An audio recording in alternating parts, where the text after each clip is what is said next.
네, 참으로 복되고 좋은 아침입니다. 오늘 저희는 로마서 10장 1절에서 13절에 있는 본문을 가지고 함께 말씀을 나누도록 하겠습니다. 먼저 오늘 본문 말씀 함께 봉독하겠습니다. 10장 1절에서 13절에 있는 말씀입니다. 형제들아, 내 마음에 원하는 바와 하나님께 구하는 바는 이스라엘을 위함이니 곧 그들로 구원을 받게 함이라. 내가 증언하노니 그들이 하나님께 열심히 있으나 올바른 지식을 따른 것이 아니니라. 하나님의 의를 모르고 자기 의를 세우려고 힘써 하나님의 의에 복종하지 아니하였느니라. 그리스도는 모든 믿는 자에게 의를 이루기 위하여 율법의 마침이 되시느니라. 모세가 기록하되 율법으로 말미암는 의를 행하는 사람은 그 의로 살리라 하였거니와 믿음으로 말미암는 의는 이같이 말하되 내 마음에 누가 하늘에 올라가겠느냐 하지 말라 하니 올라가겠느냐 하면 그리스도를 모셔 내려는 것이요 혹은 누가 부정에게 내려가겠느냐 하지 말라 하니 내려가겠느냐 하면 그리스도를 죽은 자 가운데서 모셔 올리려는 것이라. 그러면 무엇을 말하느냐? 말씀이 내게 가까워 내 입에 있으며 내 마음에 있다 했으니 그것도 우리가 전파하는 믿음의 말씀이라. 내가 만일 내 입으로 예수를 주로 신하며 또 하나님께서 그를 죽은 자 가운데서 살리신 것을 내 마음에 믿으면 구원을 받으리라. 사람이 마음으로 믿어 의에 이르고 입으로 시인하여 구원에 이르느니라. 성경에 이르되 누구든지 그를 믿는 자는 부끄러움을 당하지 아니하리라 하니 유대인이나 헬라인이나 차별이 없음이라. 한 분이신 주께서 모든 사람의 주가 되사 그를 부르는 모든 사람에게 부요하시도다. 누구든지 주의 이름을 부르는 자는 구원을 받으리라. 아멘.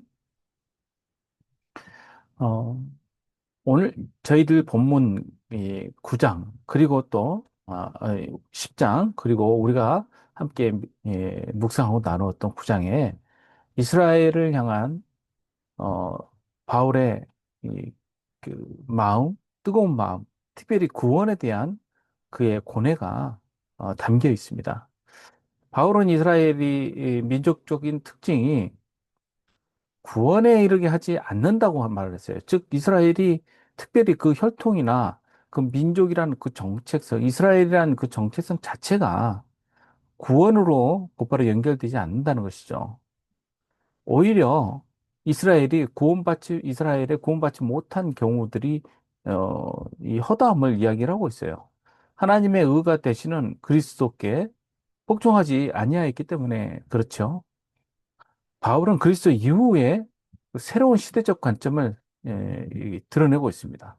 죄의 지배 아래서 율법의 의를 이룰 수 없는 그 한계를 우리 주님께서 극복하셨죠. 따라서 그리스도 안에 있는 사람들, 그들은 누구든지 하나님의 의를 누리게 되어 있습니다.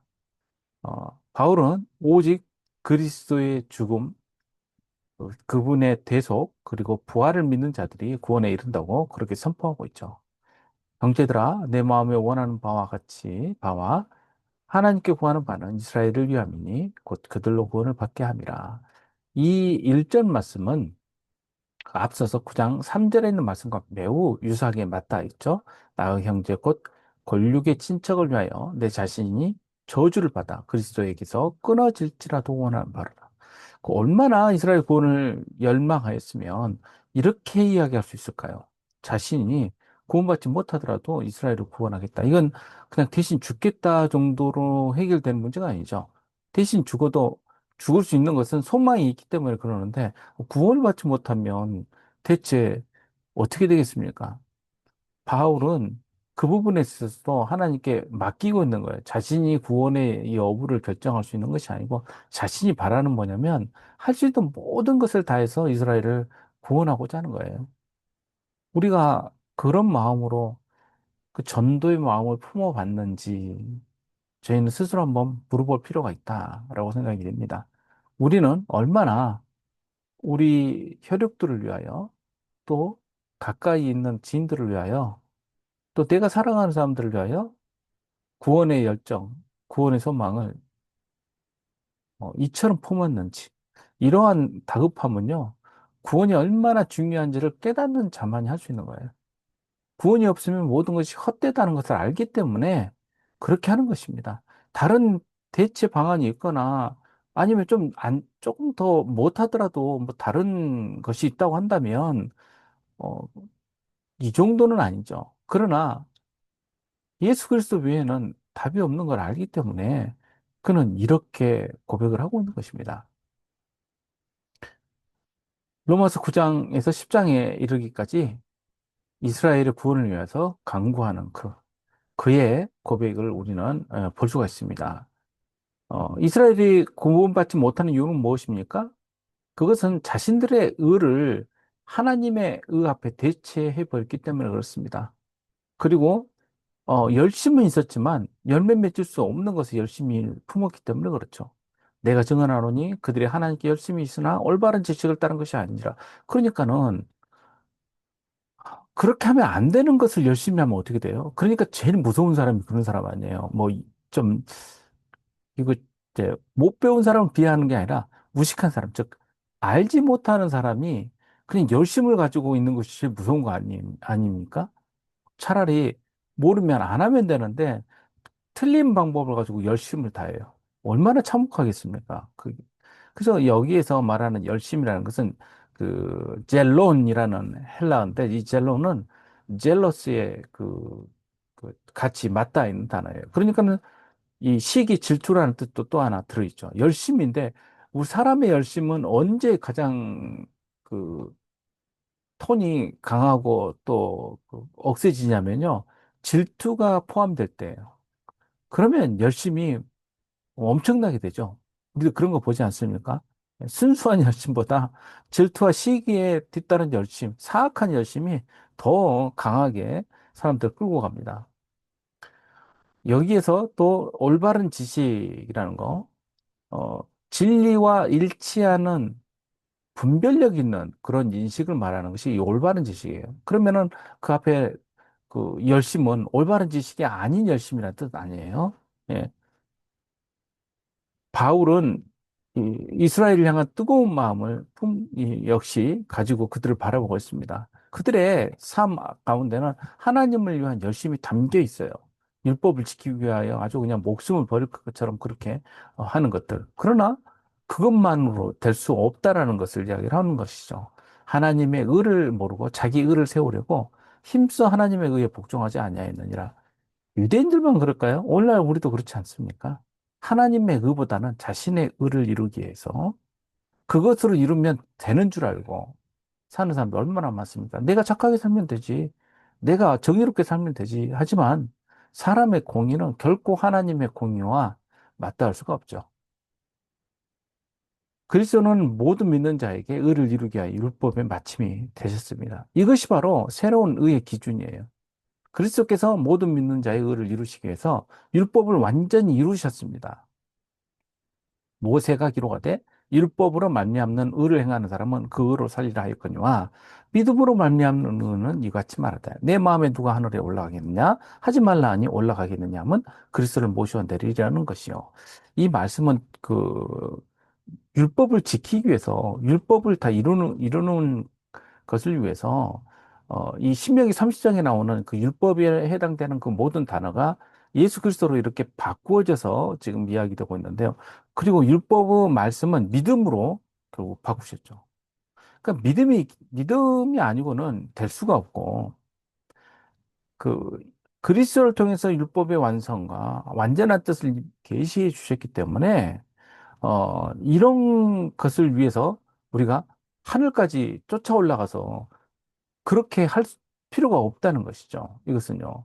그리고 뭐 그 땅끝까지 뭐 내려가 본다죠. 이런 것들 다 전부 불필요하고 쓸데없는 일 아니겠습니까? 그러니까 이런 열심으로 되는 게 아니에요. 무엇을 말하느냐? 말씀이 오히려 내게 가깝다는 것이죠.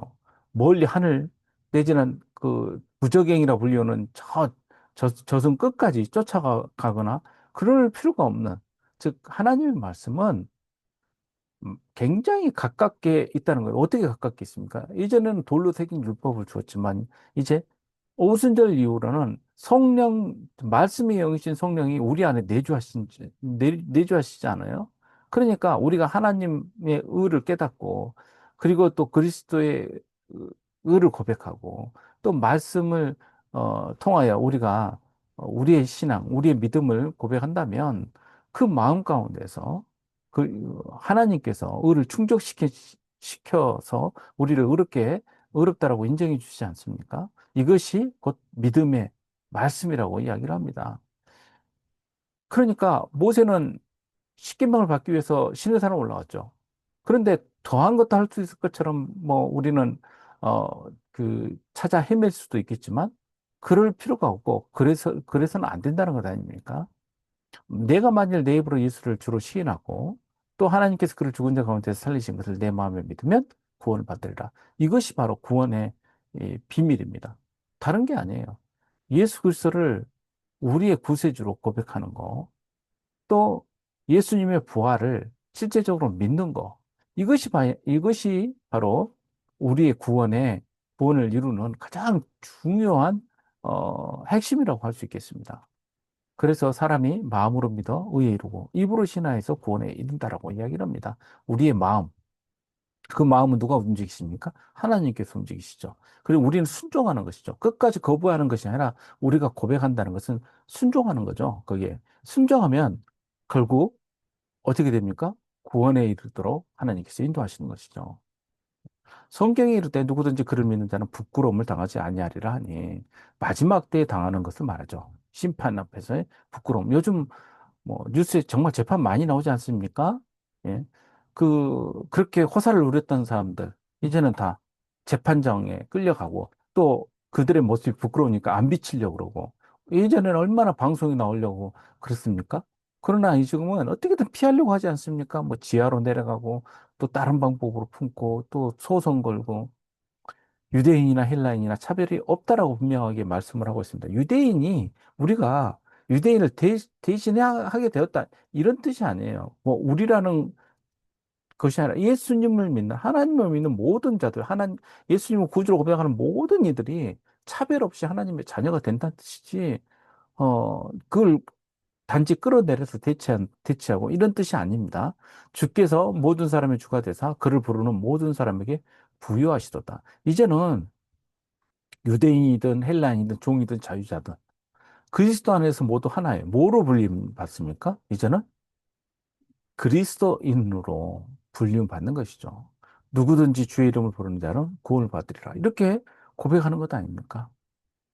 성도 여러분, 예수님의 이름을 여러분 우리의 구세주로 고백하고 역시 부르고 있습니까? 또 바울처럼 우리가 믿음으로 구원받은 자로서의 그 기쁨 그리고 그 감격을 그 구원을 전하는 복음 전파자로서 우리는 행동함으로써 우리는 표현하고 있습니까? 우리가 이 믿음, 예수 그리스도의 의를 온전한 의로 믿고 받아들이고 또 그 안에서 구원의 기쁨을 누리는 저와 여러분 되시기를 주님의 이름으로 축복합니다. 기도하겠습니다. 아버지 하나님, 하나님께서 우리에게 주신 구원의 길은 오직 믿음으로 의에 이르는 길인 줄 믿습니다. 우리가 가진 우리의 의를 또 우리가 바라는 그런 생각과 또 우리의 법을 통하여 의를 이루는 데 잘못된 열심을 내지 말고 또 그 열심으로 또 만족하지 말고 하나님을 따라가는 그 걸음, 예수 그리스도의 의를 온전하게 믿고 같이 시인하고 받아들이는 그 믿음 안에서 우리가 구원을 고백하고 또 구원을 누리고 또 찬양할 수 있는 저희들 되게 하여 주옵소서. 감사드리며 예수님의 이름으로 기도합니다. 아멘. 우리 각자 기도 제목을 가지고 기도하겠습니다.